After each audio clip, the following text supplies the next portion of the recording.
আসসালামু আলাইকুম ভিউয়ার্স, আজকে দেখাবো মুগ পাকন পিঠা বানানোর রেসিপি। প্রথমে আমি মুগ ডাল ভেজে নিব।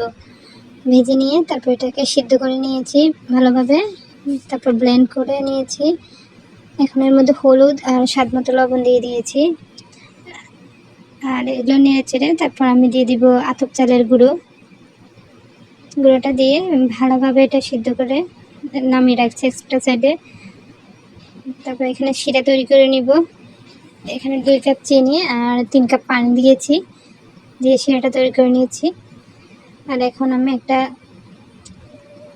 দেখতে পাচ্ছেন ছাঁকনির সাহায্যে পিঠাটা তৈরি করে নিচ্ছি। এই পিঠাটা বানানো কিন্তু একদম সহজ, যে কেউ এটা বানাতে পারবে একবার দেখলেই। তো এটা আপনারা তো দেখতেই পাচ্ছেন কীভাবে পিঠাটা বানাচ্ছি। বানিয়ে এবার আমি সবগুলো পিঠা ভেজে নিব।